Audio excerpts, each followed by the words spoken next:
Quand l'art s'invite dans une galerie commerçante ou comment aller vers un public qui n'est pas habitué au musée. Le Louvre-Lens présente en ce moment dans le centre commercial de Noyelles-Godault des ateliers artistiques, l'occasion de s'adresser autrement aux habitants, notamment les plus jeunes. Arnaud Moreau, Caroline Blancard. Peut-être de futurs talents dans ce centre commercial. Revisiter une œuvre exposée au Louvre-Lens, La Princesse de Vélasquez, comme l'avait fait Picasso, avec des résultats surprenants. Les enfants, ils inventent des nouvelles techniques. On leur avait proposé des encres aquarellables. Ils se sont amusés à souffler. Ils ont démonté un stylo pour souffler, pour faire comme des feux d'artifice. Il y en a beaucoup aussi qui utilisent le thème d'Halloween. Donc la princesse devient un squelette ou un monstre gentil. Un peu plus loin, un autre atelier, sérigraphie et imprimerie.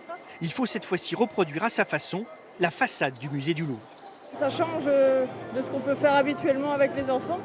On n'a pas trop d'idées en période de vacances, alors c'est vrai que c'est bien, ça change. Là, t'aimes bien?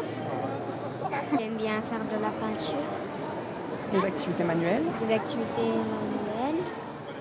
Des activités comme une porte d'entrée au musée. La culture, on peut la trouver partout et pourquoi pas dans un centre commercial. Il n'y a pas de raison qu'un centre commercial ne soit pas aussi un lieu de culture. Il y a des expositions qui ne sont pas ouvertes à tout le monde parce que les musées, quelquefois, ont des entrées qui coûtent très cher. Là, c'est une façon de démocratiser la culture pour tout le monde, en fait. Le Louvre-Lens organise ses ateliers pour la 6e année consécutive. Ça fait partie de son ADN de venir à la rencontre des gens qui habitent ce territoire, des gens qui habitent la région, de façon à venir leur présenter ce qu'est le musée, ce qu'il fait, ce qu'il propose, et le fait de l'humaniser, de l'incarner au maximum. Près de 300 personnes s'inscrivent chaque jour à ces activités. Plus de la moitié d'entre elles ont déjà visité le musée, un chiffre en augmentation d'année en année.